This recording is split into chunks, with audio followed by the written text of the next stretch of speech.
तो अभी हम देखेंगे स्टैटिस्टिकल मैट्रिक्स। तो सबसे पहले कि जैसे कि अगर हम कोई सिनेरियो कंसिडर करें तो वहाँ पे अगर कोई क्लास में स्टूडेंट्स है तो जनरली 100 टू 200 स्टूडेंट्स रहते हैं क्लास में। तो अगर उनका कोई एग्जाम हुई और उसके फिर मार्क्स जो है रिलीज हुए, लेकिन अभी हमें उनका परफॉर्मेंस जो है वो उसका जज करना है। तो अगर हम ऐसे, क्योंकि जनरली इतने सारे स्टूडेंट्स रहते हैं तो हर एक का हम इंडिविजुअल मार्क्स तो नहीं देख सकते, तो इसलिए सिंपली अगर ओवरऑल परफॉर्मेंस चेक करना है तो हम बोलते हैं कि सिंपली जो मार्क्स होते हैं उनके एवरेज करो, और एवरेज के बाद जो भी नंबर मतलब एवरेज करने के बाद जो भी वैल्यू आएगी वही, उससे हम उसका पूरे क्लास का परफॉर्मेंस समझ सकते हैं कि क्या है। जैसे कि ये अभी क्योंकि एज ए एग्जांपल हम सिर्फ 10 ही स्टूडेंट्स का देखेंगे। जो एग्जांपल्स रहेंगे इसमें वो उसमें 10 ही नंबर ऑफ स्टूडेंट्स रहेंगे, क्योंकि वो ज़्यादा इजी रहेगा अंडरस्टैंडिंग के लिए। लेकिन जनरली क्योंकि स्टूडेंट्स बहुत ज़्यादा रहते हैं तो हर बार हम इंडिविजुअल का नहीं देख सकते। एग्जांपल में तो हम इंडिविजुअल का देख के गेस कर पाएंगे, लेकिन क्योंकि जनरली जब सब इतने रहते हैं तो हर बार नहीं देख सकते, तो सिर्फ एग्जांपल के पर्पस के लिए सिर्फ 10 स्टूडेंट्स लिए हैं। तो उनके अगर हम सिंपली मीन करेंगे उसी को एवरेज बोलते हैं। तो एवरेज तो सबको पता ही है। तो ऐसे हम निकालते हैं और फिर जैसे कि हम देखते हैं कि जो भी नंबर आए तो फिर उसके हिसाब से हम बोलते हैं कि अगर ये है तो अगर आउट ऑफ 100 ये वाला मीन है, तो मतलब हमें ओवरऑल आइडिया आती है कि जो परफॉर्मेंस है वो लो है, क्योंकि अगर 100 आउट ऑफ 100 अगर मीन इतना आ रहा है तो परफॉर्मेंस लो है। तो उसका हम रीज़न बोल सकते हैं कि शायद एग्ज़ाम ही डिफ़िकल्ट होगी, क्योंकि सबका ही कम है तो शायद एग्ज़ाम एग्ज़ाम जो है डिफ़िकल्ट होगी। तो ऐसा हम उससे गेस कर सकते हैं। तो उसके बाद और एक मेट्रिक है जो है, जैसे कि अभी जो एक मीडियन है, दूसरा एक मोड है। तो इनका क्योंकि ये एकदम स्ट्रेट फॉरवर्ड है और एक एक बार सुन लिए तो फिर वो दिमाग में रह जाता है। तो इसके लिए इसमें ज़्यादा उसका बैक स्टोरी देखने का कोई मतलब नहीं, उसमें टाइम वेस्ट होगा वैसे ही। तो मीडियन तो सिंपल, जैसे कि मीडियन का मतलब ही होता है कि मीडियन मतलब मिडल वाला। तो वही कि जो भी मार्क्स रहेंगे उसमें मिडल वाला। तो अभी क्योंकि यहाँ पे डेटा तो कोई कैसे भी लिख सकता है, अभी जैसे कि किसी ने यहाँ पे 50 52 लिख दिया, कोई यहाँ का डेटा यहाँ लिख सकता है, ये तो सिर्फ मार्क्स है। तो अगर ये हमने कैसे भी लिख दिया तो हर बार मिडल में डिफरेंट डिफरेंट आएगा। कभी यहाँ वाले कुछ उठा के यहाँ डाल दिए, यहाँ के उठा के वहाँ चले गए, तो या फिर मिडल वाले ही उठा के किसने आगे डाल दिए, तो मिडल में डिफरेंट आएगा। तो इसलिए जब हम मीडियन देखते हैं तब वो मीडियन मिडल वैल्यू, क्योंकि वो मिडल वैल्यू होते हैं, वो कंसिस्टेंटली एक ही मिडल वैल्यू आनी चाहिए। तो इसलिए हम डेटा को पहले ऑर्डर करते हैं कि डेटा है जिसको इंक्रीजिंग ऑर्डर में लगाएंगे, कम से बड़े तक, और उसके बाद देखेंगे कि मिडल में कौन आया। तो एज एन एग्जांपल यहाँ पे जैसे कि ये एज है, age of 5 students as an example. तो उसमें अगर ऐसा है एज है जो बच्चों का, जैसे कि अगर ये 10th क्लास वाले हैं तो उनका अगर 5 लोगों का एज ये है, तो उसको फिर हम ऑर्डर में लगाएंगे, जो मतलब इंक्रीजिंग ऑर्डर में स्मॉलेस्ट टू हाईएस्ट। फिर जो भी वैल्यू मिडल रहेगी उसको हम बोल देंगे मीडियन। तो सिंपली वो मीडियन हो जाएगा जो भी मिडल में आएगा वो। तो सिमिलरली जो अपना एग्जांपल था कि जैसे कि ये तो यहाँ पे हाइट्स लिख दिया गलती से, ये जो है वो मार्क्स रहेगा। तो मार्क्स का अगर डेटा है तो जो मार्क्स यहाँ पे अगर देखा जाए तो यहाँ पे 10 है टोटल, तो मिडल में अभी कोई एक नंबर नहीं आ रहा, क्योंकि यहाँ पे भी 5 है और यहाँ पे भी 5 है। तो 5 5 है तो एग्जैक्टली मिडल पे कोई नहीं आ रहा। तो फिर ऐसे केसेस में हम क्या करेंगे, दोनों जो मिडल में दो आएंगे उनको पकड़ेंगे और उनका एवरेज ले लेंगे, और फिर उसी को मीडियन बोल देंगे। और वो जनरली मीडियन का ही काम करेगा, क्योंकि 60 और 62 के बीच में ही 61 आएगा। तो वही मीडियन, मतलब वो मीडियन की आइडिया दे रहा है। तो वही कि अगर इवन और नंबर ऑफ डेटा पॉइंट्स है तो जो मिडल वाला है वही उठाएंगे, और अगर even number of data points है तो बीच में दो जो बचेंगे उनको ले लेंगे, क्योंकि यहाँ पे कोई ओनली वन ऐसा नहीं है जो मिडल है, तो इसलिए दो को उठा के उनका एवरेज ले लेंगे। तो ये ऐसे ही सिंपल ही था। उसके बाद सिंपल ही है जो मोड। तो मोड का भी इतना कुछ खास नहीं, उसमें भी वही है कि जो डेटा पॉइंट रहेगा उसको अपन सबसे पहले हमें यही देखना है कि मोड मतलब कि जो भी डेटा पॉइंट सबसे ज्यादा बार आ रहा है। अगर मतलब जैसा कि यहाँ पे मार्क्स है तो यहाँ पे कौन सा ऐसा मार्क है जो रिपीट हो रहा है, मतलब रिपीट हो रहा है और सबसे ज्यादा टाइम रिपीट रिपीट तो हो ही रहा है, लेकिन वो सबसे ज़्यादा टाइम रिपीट हो रहा है। जैसे कि अगर फिर से हम वही वाला एग्जांपल में आए कि एज ऑफ स्टूडेंट्स, तो यहाँ फिर से वही बात आएगी कि अगर ये है तो यहाँ पे फिर भी अगर हमें क्योंकि जनरली जो डेटा में बहुत ज़्यादा रहते थे कि अभी अपने पाँच ही रही है, तो अगर 100 डेटा पॉइंट्स है तो हम ऐसा देखने में डिफिकल्ट होगा, इसलिए तब मोड कैलकुलेट करते टाइम भी अपन उसको अरेंज करते हैं इंक्रीजिंग ऑर्डर में, ताकि जो भी रिपीटिंग है वो पास पास आ जाएंगे, और क्योंकि पास पास आएंगे तो हम इजीली उनको कैलकुलेट कर काउंट कर पाएंगे। तो इसलिए फिर अपन फिर से इंक्रीजिंग ऑर्डर में उनको अरेंज करेंगे, फिर जो भी सबसे ज़्यादा टाइम रिपीट हो रहा है उसको बोल देंगे कि वही मोड है। तो the number which is getting repeated most of the time या फिर मैक्सिमम टाइम्स, तो उसको 15। जैसे कि अपन फिर से यही मार्क्स वाले एग्जांपल पे आएंगे। ये मार्क्स का है, यहाँ पे हाइट जो है गलत है, गलती से है। तो अगर मार्क्स वाले फिर से आए तो ये मार्क्स थे, तो इनको भी फिर से अगर हमने इंक्रीजिंग ऑर्डर में लगा दिया तो यहाँ पे भी हम देख सकते हैं कि यहाँ पे कोई भी वैल्यू रिपीट नहीं हो रही। तो क्योंकि कोई भी वैल्यू रिपीट नहीं हो रही तो since no value repeats here so there is no mode. क्योंकि मोड की डेफिनेशन वही है कि ऐसा नंबर जो सबसे ज़्यादा टाइम रिपीट हो रहा है, तो यहाँ पे कोई रिपीट ही नहीं हो रहा है तो मोड ही नहीं है। तो ये सिंपल ही मोड और मीडियन बस मतलब डेफिनेशंस के ही एक बार सुन लिए तो फिर ध्यान में रह जाता है, इसलिए इसका इतना कुछ ज़्यादा सोचने की ज़रूरत नहीं है। तो अभी आगे जैसे कि हम एक केस देखेंगे जहाँ पे जैसे कि यहाँ पे हमने मीन का देखा था कि जब मीन अपना ये आया था तब हमने उसे एक अजम्पशन लगाया था, क्योंकि मीन कम है तो हमने सोचा कि शायद एग्जाम ही डिफिकल्ट होगी, और इसलिए जो मीन है वो कम है।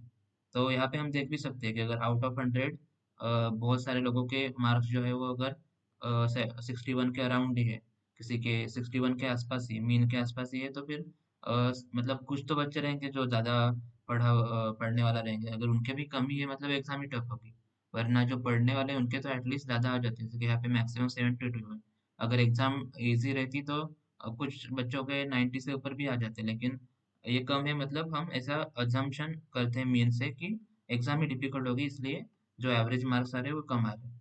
लेकिन मीन का इशू भी हो सकता है कि मीन जो है समटाइम्स मिसलीडिंग भी हो सकता है, जैसे कि ये वाला है, दूसरी कोई एग्जाम हुई वहाँ पे जो क्लास मार्क्स थे वो ऐसे थे कि कुछ बच्चों के 100 आउट ऑफ 100, किसका 99 भी है, किसका 95 भी है, तो अच्छे अच्छे मार्क्स भी है, और सिर्फ दो बच्चों को ये बहुत कम है। तो फिर अगर इस वाले में अगर हम मीन निकालेंगे तो वो फिर भी 78 के आसपास आ रहा है। तो यहाँ पे क्या है कि बहुत सारे हैं जो ज़्यादा वाले भी बहुत सारे हैं, मतलब बहुत लोगों के बहुत ज़्यादा मिला है, तो क्योंकि अगर 80% लोगों को ज़्यादा मिला है तो एग्ज़ाम तो डिफिकल्ट नहीं होगी, क्योंकि 80% लोगों को 90 से ऊपर ही मिला है, या फिर 90 या फिर 90 से ऊपर मिला है। लेकिन सिर्फ दो बच्चे हैं जिनको बहुत कम मिला, और इस क्योंकि उनको बहुत कम मिला है तो जब हम एवरेज निकालेंगे तो वो बहुत इन दोनों को बैलेंस करने के चक्कर में वो 78 पे आ गया। तो अगर तो अभी इनका रीज़न कुछ भी हो सकता है कि मे बी कोई बच्चा जो था वो बीमार था इसलिए उसने अच्छा परफॉर्म नहीं किया, क्योंकि कोई ऐसा हो सकता है जो उसको सही में कुछ आता ही नहीं था इसलिए उसका परफॉर्मेंस बहुत पुअर था। किसी का हो सकता है कि वो लेट आ गया था तो इसलिए उसने लिख नहीं पाया, कुछ भी रीज़न हो सकता है। लेकिन इशू क्या हुआ कि क्योंकि दो जो बच्चे उनके बहुत ही कम है, तो वो जो मीडियन नहीं, मीन या फिर एवरेज जो है वो भी मतलब 78 पे आ गए। तो अगर सिर्फ हम 78 को देखेंगे तो हमें ऐसा लगेगा कि क्योंकि जो एवरेज मार्क्स है वो 78 है, तो हम ऐसा अज्यूम करेंगे कि शायद एग्जाम ही डिफिकल्ट होगी, क्योंकि एवरेज मार्क्स ही बहुत कम है। लेकिन ये जो केसी मतलब ये ऐसा हो गया, जो मीन जो इतना कम है ये दोनों की वजह से है। तो इसलिए अगर हम सिर्फ मीन पे मीन निकाल के आगे जो भी प्रोसेस या फिर एनालिसिस करेंगे तो जो मीन है वो मिसलीडिंग हो सकता है। यहाँ पे क्लियरली दिखता है कि मीन जो है मिसलीडिंग है, तो इसलिए हमें मीन के आगे जाकर भी कुछ और मेट्रिक निकालने पड़ेंगे, ताकि हमें डेटा के बारे में एग्जैक्ट आइडिया आ सके। यहाँ पे और एक चीज़, क्योंकि यहाँ पे 10 ही है तो इसलिए हम इजीली देख पा रहे हैं कि यहाँ पे बहुत सारे आगे है और बहुत दो ही कम है, लेकिन जनरली स्टूडेंट्स बहुत ज़्यादा रहते हैं, जैसे कि अगर किसी पे क्लास में 200 है तो हर एक के हम मार्क्स नहीं देख सकते और फिर उससे नहीं जज कर सकते। तब हमें ओवरऑल मार्क्स लेके उसका ही मतलब एक कोई मीन वैल्यू या फिर कोई कुछ एक मैट्रिक निकाल के ही जज करना पड़ता है। तो इसलिए जब इन जनरल केसेस में, क्योंकि नंबर जो स्टूडेंट्स रहते हैं बहुत ज़्यादा रहते हैं, तो वहाँ पे हम ऐसे हर एक का मार्क्स इंडिविजुअल नहीं देख सकते, इसलिए हमें कुछ ऐसा मैट्रिक निकालना पड़ेगा जो हमें एग्जैक्ट आइडिया बताए कि मतलब एग्जैक्टली एग्जाम ही डिफिकल्ट थी या फिर जो कुछ बच्चे ही वो ऊपर नीचे मतलब कुछ बच्चों की वजह से ही कम हो रहा है वो। तो उसके लिए फिर आगे जाके मैथमेटिशियंस ने सोचा कि उसमें क्या किया जा सकता है। तो फिर एक आइडिया थी कि अगर हमने डेटा का स्प्रेड देखा, जैसे कि यहाँ पे ये मार्क्स है, ये नंबर ऑफ स्टूडेंट्स है, जैसे कि 1 2 3 स्टूडेंट्स 10 और ये मार्क्स है 100 तक। तो हम इधर देख सकते हैं कुछ कुछ लोगों को 99 तक मिले हैं और कुछ लोगों को बहुत कम मिला है 10 और 14। तो यहाँ पे मैथमेटिशियन ने सोचा कि अगर हम डेटा का स्प्रेड देखें कि यहाँ से यहाँ तक, तो हमें आइडिया आ सकती है कि अगर डेटा बहुत ज़्यादा स्प्रेड है, मतलब बहुत ज़्यादा फैला हुआ है, तो हो सकता है कि एग्ज़ाम शायद उतनी डिफ़िकल्ट ना हो, लेकिन कुछ लोग जो है बहुत ज़्यादा उनके कम आए, इसलिए फिर वो मीन जो है वो 78 के आसपास चला गया। तो इसलिए फिर डिसाइड हुआ कि ठीक है अपन ऐसा मैट्रिक बनाएंगे जो डेटा के स्प्रेड को या मतलब जो बता सके कि जो डेटा है वो कितना फैला हुआ है। तो अगर हमें पता चला कि डेटा अगर बहुत ज़्यादा फैला हुआ है, मतलब उसमें कुछ लोग हैं जिनके बहुत कम आए, तो इसलिए फिर हम उसको समझ पाएंगे कि ये जो मीन जो है वो मिसलीडिंग है और एग्जाम शायद और सिर्फ मीन के भरोसे नहीं हम रह सकते, हमें कुछ और वाला मैट्रिक भी देखना पड़ेगा, मतलब जो इससे वैल्यू जो भी आएगी तो वो हम समझ जाएंगे कि मीन जो है वो इन्फ्लेटेड है बिकॉज ऑफ ए, क्योंकि कुछ लोगों को बहुत कम है इसलिए मीन नीचे आया है। मतलब एग्जाम तो शायद उतनी डिफिकल्ट नहीं थे, लेकिन वो कुछ कुछ लोगों को बहुत कम आए, उनके उन दोनों को जो भी रीजंस रहेंगे, तो इसलिए मीन कम है। तो इससे हमें एटलीस्ट वो पता चल जाएगा या फिर हम ये समझ जाएंगे कि एग्जाम तो डिफिकल्ट नहीं है, तो वो तो हमारा जो भी एनालिसिस रहेगा या फिर इंसाइट रहेगी वो हमारी एक्यूरेट हो जाएगी। तो अभी क्वेश्चन है कि अभी स्प्रेड जो है वो कैलकुलेट कैसे करें। तो क्योंकि हमें ओवरऑल डेटा का स्प्रेड करना है, तो हम पहले क्या करेंगे कि ईच हर एक डेटा का सेपरेटली स्प्रेड कैलकुलेट करेंगे और बाद में उसको एवरेज करेंगे, तो फिर ओवरऑल डेटा का आ जाएगा। तो अभी अपना काम है कि हर एक चीज़ का हर एक पॉइंट का अपने को स्प्रेड जो है वो कैलकुलेट करना है। तो अभी हर एक पॉइंट का स्प्रेड कैलकुलेट करना है, मतलब तो मतलब स्प्रेड जो कैलकुलेट करें तो वो कहाँ से करें, स्प्रेड मतलब क्या कि डेटा कितना स्प्रेड है, तो वो स्प्रेड अगर देखना है तो 2 पॉइंट होने चाहिए ना, ए और बी, तो तभी पता चलेगा कि स्प्रेड कैलकुलेट करना है। स्प्रेड मतलब हम उसे बोल सकते हैं कि distance, distance of the data point. तो डिस्टेंस अगर कैलकुलेट करना है तो उसमें 2 पॉइंट होने चाहिए ए और बी, तभी उनके बीच का डिस्टेंस निकलेगा। तो फिर डिस्टेंस के लिए फिर एक पॉइंट तो अपने पास है जो मार्क्स वाला है, तो दूसरा कौन सा पकड़े जहाँ से अपने को स्प्रेड कैलकुलेट करना है या फिर डिस्टेंस कैलकुलेट करना है। तो तब डिसाइड किया मैथमेटिशियंस ने कि अपन दूसरा पॉइंट जो है उसको मीन को पकड़ेंगे। जो भी मीन आएगा या फिर एवरेज मार्क्स, उससे उस हर एक डेटा का स्प्रेड निकालेंगे, जैसे कि इसका यहाँ पे जब स्प्रेड मतलब 99 माइनस मीन की वैल्यू, इससे अपने को स्प्रेड आ जाएगा, मतलब डिस्टेंस आ जाएगा। सिमिलरली इसके लिए हर एक के लिए वैसे स्प्रेड स्प्रेड निकालेंगे। तो यहाँ पे वही कि जो स्प्रेड है वही उसी का मतलब डिस्टेंस और उसी का मतलब डेविएशन फ्रॉम मीन। तो उसी को बोल दिया कि हम डेविएशन स्टैंडर्ड टर्म यूज करें कि डेविएशन करके, तो डेविएशन फ्रॉम मीन। तो हम क्या करेंगे कि we will calculate deviation of each data point from mean. तो फिर इसका डेविएशन निकालेंगे, इसका डेविएशन, तो हर एक का डेविएशन निकालेंगे तो हमें फिर पता चल जाएगा कि डेटा में जो डेटा पॉइंट्स है वो मीन से कितने ज़्यादा डेविएटेड है। अगर वो सिंपल है कि अगर एग्जाम सही में मुश्किल थी तो सबके जो मार्क्स रहते हैं वो यहाँ पे मीन के आसपास ही रहते, क्योंकि अगर एग्जाम डिफिकल्ट थी तो जो टॉपर्स रहते हैं उनके भी मार्क्स कुछ मतलब 78 के आसपास ही रहते हैं, और जो अगर कुछ नॉर्मल बच्चे हैं उनके भी कुछ यहीं पे 70 60 के आसपास ही रहते हैं। तो जो स्प्रेड रहता है तो वो सिर्फ यहाँ से यहाँ तक ही रहता डेविएशन। तो हम समझ जाते हैं कि जो डेविएशन है कुछ 10 पॉइंट्स का है या फिर और 5 पॉइंट्स का है, तो हम समझ जाते हैं कि क्योंकि डेविएशन बहुत कम है तो एग्जाम में डिफिकल्ट रही होगी। लेकिन अगर मार्क्स ही बहुत ज़्यादा स्प्रेड आउट है यहाँ से, तो डेविएशन भी बड़ा आएगा कि यहाँ से यहाँ तक बहुत ज़्यादा वाला डेविएशन आएगा, ओवरऑल डेविएशन। जब हर एक का हम डेविएशन कैलकुलेट करेंगे और फिर बाद में एवरेज करेंगे तो वो बहुत ज़्यादा आएगा। तो तब हम समझ जाएंगे कि मीन कहीं पे यहाँ पे है और जो डेविएशन ऊपर भी बहुत सारे हैं नीचे भी बहुत दूर तक है। तो हम समझ लेंगे कि मीन से बहुत ज़्यादा ऊपर वाले भी स्टूडेंट्स हैं, मतलब अगर उससे ऊपर भी बहुत सारे हैं, बहुत ज़्यादा ऊपर भी है, मतलब वो एग्ज़ाम तो डिफ़िकल्ट नहीं थी। कुछ लोग थे जो बहुत नीचे थे, इसके लिए जो मीन है ओवरऑल वो नीचे आ गया। तो वो एग्ज़ैक्ट आइडिया आ जाएगी। तो अभी सिंपली अपने को डेविएशन निकालना है, मतलब हर एक डेटा पॉइंट का ये माइनस करना है बस इन दोनों में से मीन या फिर डेटा पॉइंट माइनस ये।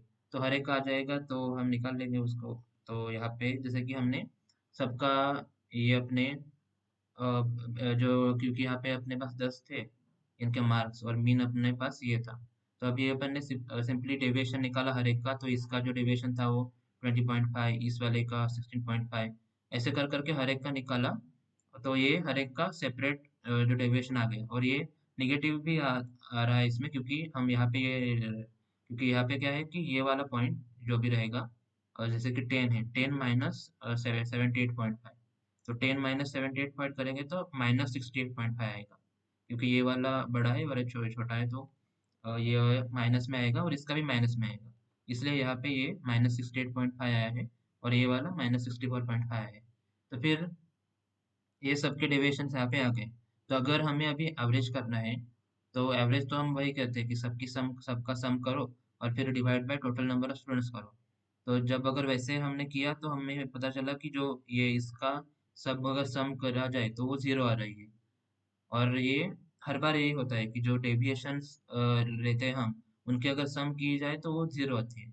तो फिर वहाँ पे जब एनालिसिस किया तो पता चला, मतलब उनको पहले से पता था, हम समझने के लिए ऐसा सोच सकते हैं कि जब एनालिसिस किया गया तो पता चला कि हमने मीन कैसे निकाला था कि सबका जो मार्क्स है, सबके मार्क्स पकड़ के उनका जो जो ओवरऑल मार्क्स रहेंगे, मतलब एवरेज मार्क्स इधर आया था, तब जाके मीन आया था कि सबका जो मार्क्स रहेगा उनका as a middle point, not exactly middle point, लेकिन सबका एवरेज, तो एवरेज ही आया था। अभी हम क्या कर रहे हैं कि फिर से उसी एवरेज से हर एक का डेविएशन निकाल रहे हैं। तो क्या होता है कि जैसे ऊपर वाले जो है उनका सबका डेविएशन अगर कैलकुलेट किया तो वो प्लस एक्स आता है, कुछ एक्स नंबर, और जब हम नीचे वाले का टोटल सम करेंगे तो एग्जैक्टली माइनस एक्स आता है। तो ऊपर अगर ऊपर वालों का सबका समेशन प्लस एक्स आया और नीचे वालों सबका माइनस एक्स आया, तो फिर प्लस एक्स माइनस एक्स हर बार जीरो ही होगा। तो इसलिए हर बार यहाँ पे जीरो ही आता है। तो जैसे कि यहाँ पे हमने देखा, मतलब क्योंकि हमने जो मीन जो निकालने की अपनी जो टेक्निक है, या फिर जो एवरेज हम निकालते हैं, तब इन्हीं पॉइंट्स को कंसिडर करके ही हम एवरेज निकालते हैं, और एंड में एवरेज से ही हम उसका डेविएशन चेक कर रहे हैं। तो इसलिए वो हर बार इसका प्लस एक्स ही आएगा, ऊपर वालों की अगर सम करेंगे तो हर बार वो प्लस एक्स आएगा, और नीचे वालों का हर बार माइनस एक्स ही आएगा। और जब ये वाला फार्मूला अप्लाई करेंगे कि सबकी सम डिवाइडेड बाय 100, तो ये ऊपर हर बार मतलब जीरो ही आएगा। जो पॉजिटिव है उनको निगेटिव वाले कैंसल आउट कर ही देंगे। तो इसलिए फिर ये वाला एज इट इज तो हम यूज नहीं कर सकते कि सबका सम कर दिया और divided by number of students कर दिया और हो गया। ये तो हर बार जीरो आएगा, तो वो कुछ हमें उससे कुछ मिलेगा नहीं। तो इसलिए हमने सोचा कि अभी, मतलब मैथमेटिक्स ने सोचा कि अभी कुछ ऐसा करना पड़ेगा, जो निगेटिव है उनका निगेटिव साइन अपने को हटाना पड़ेगा, तभी तो अपने को डेविएशन पता चलेगा। तो अगर नेगेटिव वाले का मतलब पॉजिटिव वाले पॉजिटिव ही रहे और नेगेटिव वाले का ही साइन हटे, तो तब केस में अपन मॉड यूज करते हैं, जो मैथमेटिक्स में होता है मॉड वाला। सिंपली मॉड जो होता है वो अपन यूज करते हैं कि हर एक पॉइंट को मॉड मॉड डाल देने का। तो जो पॉजिटिव है वो बाय डिफॉल्ट पॉजिटिव ही रहेगा, लेकिन जो निगेटिव उसका निगेटिव साइन चला जाएगा और वो पॉजिटिव रहे हो जाएंगे। तो बस सिंपली अपन ने मॉड लगा दिया हर एक डेविएशन को। तो मतलब सबसे पहले हमने हर एक डेटा पॉइंट का इंडिविजुअली डेविएशन कैलकुलेट किया, सिंपली इसका डिस्टेंस, मतलब ये पॉइंट माइनस ये पॉइंट, और हर एक का उसके बाद हर एक पे मॉड लगा दिया, हर एक डिस्टेंस पे, और सिंपली उनका सम कर दिया ऊपर, और फिर divided by total number of students. तो सिंपली ये फार्मूला लगा दिया, जो निगेटिव वाले थे वो उनका पॉजिटिव हो गए, और फिर अभी आ गई कुछ वैल्यू की 24/10, सो 24/5, 24.5। तो अभी मतलब एक कुछ आइडिया है कि अपने को कि कुछ डेविएशन अपने को मिला। तो अभी यहाँ पे ये बोल सकते हैं कि ये जो डेविएशन कुछ सेंस बना रहा है, और इसी को बोलते हैं कि मीन एब्सोल्यूट डेविएशन। तो ये ज़्यादा यूज़ नहीं होता आजकल, लेकिन इसको बोलते हैं मतलब यह यही वाला है कि मीन एब्सोल्यूट डेविएशन। लेकिन अभी इसको ज़्यादा नहीं यूज़ किया जाता, उसका भी आगे देखेंगे क्यों। लेकिन ये अगर हम नॉर्मल डेटा के लिए यूज़ करें तो हमें एक्जेक्टली आइडिया दे देता है कि यहाँ पे हम देख सकते हैं कि अगर जो डेविएशन वो बोलता है कि 24.5, तो उससे हमें आइडिया पता चलती है कि अगर, क्योंकि डेविएशन है वो 24, मतलब बहुत ज़्यादा है। मतलब मीन से अगर 24 का डेविएशन आ रहा है, ओवरऑल डेविएशन, मतलब वही होगा कि मीन के ऊपर भी, मतलब वही कि डेटा का जो स्प्रेड है वो बहुत ज़्यादा है ऊपर और नीचे। क्योंकि अगर ऊपर नीचे स्प्रेड नहीं रहता तो डेविएशन बहुत कम आता। अगर ये पॉइंट्स यहीं पे रहते सारे इसी के आसपास, तो डेविएशन इतना ज़्यादा आता ही नहीं है, ये डेविएशन बहुत कम आता, कुछ 5 पॉइंट्स या फिर ऐसा कुछ कुछ आता, 5 6 कुछ आता। लेकिन क्योंकि 24 आया है, मतलब डेटा जो है फैला हुआ है ऊपर से नीचे तक बहुत ज़्यादा। तो क्योंकि वो फैला हुआ है तो हम इजीली बोल सकते हैं कि मीन से भी बहुत ऊपर भी बहुत सारे रहेंगे, तो क्योंकि बहुत ऊपर भी है तो एग्जाम तो डिफिकल्ट नहीं थी, क्योंकि अगर एग्जाम डिफिकल्ट रहती तो मीन से ऊपर, मीन वाला जो डेटा है एवरेज वाला है उससे, एवरेज मार्क्स से ऊपर इतने लोग नहीं रहते, वो एवरेज के आसपास ही रहते। तो इसलिए अपने को ये वाला जो अपना काम हो गया कि जो डेविएशन का मामला था वो यूज हो गया था सिंपली मीन एब्सोल्यूट से। तो यही मतलब बहुत सालों तक यही चलता था, सब सही से चल रहा था। लेकिन जब आगे बढ़े, कुछ एनहांसमेंट्स हुई मैथमेटिक्स में, तो आगे चल के अलजेब्रा और कैलकुलस में भी बहुत कुछ काम हुआ। तो जब मैथमेटिशियंस ने देखा कि अलजेब्रिक इक्वेशंस और कैलकुलस वाले कैलकुलेशंस, तो उसमें क्या हो रहा था कि जो मीन एब्सोल्यूट डेविएशन है उसमें इशू आ रहा था। मतलब उसको अगर यूज करने गए तो इशू आता था। अभी उसके उसका एक अलग स्टोरी है कि उसमें क्या इशू आ रहा था, उसमें बहुत कुछ है, तो वो अलग से स्टोरी चालू हो जाएगी, इसलिए उसको अभी स्किप करते हैं। मतलब कहने का मतलब सिर्फ इतना है कि उसके वजह से उसको हम एज इट इज यूज नहीं कर पा रहे थे। ये वाला टेक्निक है, गड़बड़ कर रहा था अलजेब्रिक इक्वेशंस में और कैलकुलस वाले कैलकुलेशंस में। तो इसलिए फिर मैथमेटिक्स ने देखा कि अगर अलजेब्रा और कैलकुलस में भी अगर हमें ये डेविएशन का कुछ यूज करना है कंसेप्ट, तो हमें ये वाला तो यूज नहीं कर सकते, कुछ और सोचना पड़ेगा। तो अभी यही फिर से क्वेश्चन आया कि अभी अगर मॉड यूज नहीं कर सकते तो फिर क्या करें, क्योंकि हमें नेगेटिव सिंबल का तो इफेक्ट जो है इलिमिनेट करना है। तो उसी के लिए हम मॉड करते थे, अभी अगर मॉड ही नहीं यूज करना तो क्या करें। तो सिंपल, अगर मॉड के जगह पे अपन मैथमेटिशियन सोचा कि स्क्वायर यूज कर लेंगे, क्योंकि स्क्वायर भी जो निगेटिव है सिंबल उसका एलिमिनेट कर देगा। और स्क्वायर करेंगे तो निगेटिव सिंबल अपने आप गायब हो जाएगा, और पॉजिटिव तो वैसे भी पॉजिटिव ही रहेंगे। तो इसलिए फिर सोचा कि ठीक है, अपन अभी स्क्वायर यूज करेंगे मॉड की जगह पे। तो फिर आगे चले और फिर स्क्वायर को पकड़ा, फिर वही वाला एज इट इज फार्मूला, वही कि अपने ये मार्क्स है उसमें मीन था, हर एक का डेविएशन सेपरेटली निकाला, और अभी मॉड के जगह सिर्फ स्क्वायर कर दिया हर एक का, और फिर simply divided by total number of students. तो यहाँ पे वही कि क्योंकि ये 10 वैसे रहेगा, क्योंकि अपने को सिर्फ डेविएशन से मतलब है, ये तो एनीवे नंबर ऑफ स्टूडेंट्स ही है, तो उसका कुछ नहीं चेंज करना है हमें, सिर्फ डेविएशन से उसमें से निगेटिव जो सिंबल है उसका अपने को जो ये इफेक्ट है उसको एलिमिनेट करना है, इसलिए अपन इसी को स्क्वायर करेंगे। और ये जो है वो तो नंबर ऑफ स्टूडेंट्स है, वो तो हर बार पॉजिटिव ही रहेगा, तो इसलिए उसको हम कुछ नहीं कर रहे। तो इसको अपन जो भी डेविएशन रहेंगे सबका स्क्वायर करेंगे, तो उसमें ताकि ऊपर वाले में अगर पॉजिटिव रहेंगे तो वो वैसे भी पॉजिटिव ही रहेंगे, और जो भी निगेटिव रहेंगे वो पॉजिटिव हो जाएंगे। तो इन जो न्यूमरेटर है उसका हो गया सेटल मामला, और डिनोमिनेटर तो वैसे भी पॉजिटिव ही रहेगा, तो उसको अपन कुछ नहीं करेंगे। तो बस इससे सिंपली ये कैलकुलेशन करने के बाद कुछ नंबर आ गए, तो यहाँ से अपने पास ये आया। तो अभी इसी को नाम दे दिया कि वेरिएंस। और अभी ये भी जनरली फिर यही यही बहुत टाइम तक चला सही से ही, इसमें तो कोई इशू नहीं आ रहा था, सब सेट था। वेरिएंस ही लोग यूज करते थे, मैथमेटिशियंस भी यूज करते थे डेटा का स्प्रेड निकालने के लिए। तो क्योंकि ये हाई वैल्यू रहती थी समझ जाते थे कि ये हाई है। लेकिन फिर और भी आगे जब गए तो प्रॉब्लम और एक आया, वो ऐसा था कि जैसे कि हमने यहाँ पे देखा कि ये वेरिएंस है, तो ये बहुत ज़्यादा बड़ी वैल्यू आती है, क्योंकि ये हम स्क्वायर कर रहे हैं, तो ये वैल्यू बहुत बढ़ जाती है। तो वो क्या हो रहा था कि जो रिलेट करने में इशू आ रहा था, जैसे कि यहाँ पे अगर हम कंसिडर करें कि जो नंबर है वो 1 से 100 तक मार्क्स है, और वेरिएंस जो है वो 1000 कुछ आ गया था अपना, 1000 के भी ऊपर। तो अगर हमने 1000 अगर हमने अभी कन्वीनियंट का यूज़ करें, तो अगर वेरिएंस अपना यहाँ पे 1000 के ऊपर आ रहा है और ये नंबर्स ही है, तो ये रिलेट करने में आगे जाके थोड़ा मुश्किल हो रहा था कि अपने मार्क्स तो 1 से 100 में ही है, और जो वेरिएंस है वो 1000 के ऊपर है, तो वो सही से रिलेट नहीं हो रहा था कि उसको, मतलब अगर 1000 ही तो ज़्यादा है, तो फिर अगर क्वेश्चन ये है कि अगर 900 होता तो वो ज़्यादा है या कम है, अगर 500 होता तो वो ज़्यादा है या कम है, वो सही से रिलेट नहीं हो पा रहा था। तो इसलिए उस पे भी मतलब कुछ डिस्कशन हुआ कि इसका कुछ तो करना पड़ेगा, ये हर बार मतलब में भी कुछ खतरनाक वाले जो मैथमेटिशियन रहेंगे वो तो रिलेट कर पाएंगे समहाउ, लेकिन नॉर्मल जनता के लिए तो वो मुश्किल ही हो रहा था। या फिर जो नए रहते थे, जो भी नए मैथमेटिशियन, उनको वो वेरिएंस वाला इतना पसंद नहीं आ रहा था कि वो कुछ ज़्यादा ही मतलब उसका रिलेट ही नहीं कर पा रहे थे अच्छे से। तो इसलिए सोचा कि उसका कुछ ना कुछ करके उसको इस वाले रेंज में लाना पड़ेगा वन, क्योंकि अगर मार्क्स 1 से 100 है तो उसका जो डेविएशन की वैल्यू है वो भी इसी में रेंज में कहीं पे रहे, जैसे कि 50 या फिर 20, 30, 40, 50, 60 कुछ भी रहेगी तो ज़्यादा अच्छे से रिलेट कर पाएंगे। अगर उसमें कैसा है कि अगर 60 रहेगी तो हमें सच समझेगा कि जो डेविएशन है वो ज़्यादा है। अगर 10 रहेगी या फिर 5 रहेगी तो हमें समझेगा कि कम है। तो इसको अगर वो 1 से 100 के बीच में ही कुछ डेविएशन की वैल्यू आ जाए तो हम उसको अच्छे से रिलेट कर पाएंगे। तो इसलिए फिर लोगों ने सोचा, मैथमेटिशियंस ने, कि कुछ और भी उसमें कुछ इम्प्रूवमेंट करते हैं।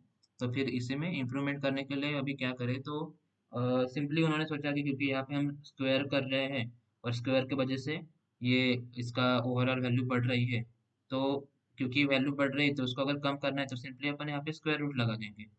तो सिंपली स्क्वायर रूट लगा देंगे तो जो भी वैल्यू बढ़ गई थी उसका जो इफेक्ट है वो थोड़ा कम हो जाएगा, क्योंकि स्क्वायर से बहुत ज़्यादा बढ़ रही थी।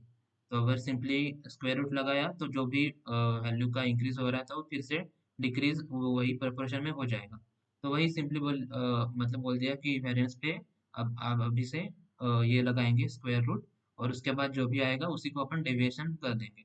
तो इस पे जब हम स्क्वायर रूट लगाएंगे तो 33.38 आ रहा है। तो मतलब 33, तो यहाँ पे फिर ये रिलेट करने पे आसान है कि अगर ये डेटा पॉइंट अपना है, डेटा पूरा मार्स का, और 33 का डेविएशन है तो अपने को समझता है कि 33 मतलब ज़्यादा है। अगर 10 या फिर 9 ऐसा कुछ रहता तो कम रहता, या फिर 5, 4 रहता तो कम रहता। तो हम एग्जैक्टली अच्छे से रिलेट कर पाते। तो अभी जो भी नॉर्मल बिगिनर मैथमेटिशियंस थे तो उनको उनके लिए भी बहुत आसान हो गया ये वाला। तो इसलिए फिर सोचा कि अभी यही वाला अपन हर जगह यूज़ करने लगे लोग, क्योंकि वो इजीली हर एक डेटा, हर एक सिचुएशन में इजीली रिलेट हो पा रहा था, अच्छे से वो जम रहा था। इसलिए फिर लोगों ने बोला ठीक है अभी से यही वाला यूज़ करेंगे। पहले वही वाली पूरी प्रोसेस फॉलो करके ये वेरिएंस निकलेगा और एंड में उस पे एक स्क्वायर रूट लगा देंगे। तो फिर जो भी स्क्वायर रूट के बाद आएगा उसी को अपन फाइनल डेविएशन यूज़ करेंगे। और क्योंकि वो हर जगह पे यूज़ हो रहा था, अच्छे से चल रहा था, हर एक सिनेरियो में वो फिट बस बैठ रहा था, तो फिर वो बोल दिया कि ठीक है आज से वही वाला ज़्यादा होगा, हर जगह पे फिर वही यूज़ होने लगा। डेटा स्प्रेड, डेटा का जो भी स्प्रेड है वो, तो यहाँ पे फिर से वही कि स्प्रेड ऑफ डेटा मतलब वही कि डिस्टेंस डेविएशन ऑफ डेटा। तो वो ओवरऑल स्प्रेड बताने के लिए या फिर ओवरऑल डेविएशन बताने के लिए बहुत ज़्यादा यूज़फुल हुआ, हर एक जगह पे यूज़ होने लगा। तो इसलिए फिर वो स्टैंडर्ड मेट्रिक बन गया कि it became the standard metric to calculate the deviation. और क्योंकि वो स्टैंडर्ड मेट्रिक बन गया तो फिर उसको नाम दे दिया कि स्टैंडर्ड डेविएशन। तो बस उसी को आज हम स्टैंडर्ड डेविएशन बोलते हैं और वही निकालते हैं। तो यही था जो अपने स्टैटिस्टिक्स में मेन मेन जो कंसेप्ट थे उसके बारे में। आगे फिर और भी कुछ कुछ डिस्कस करेंगे।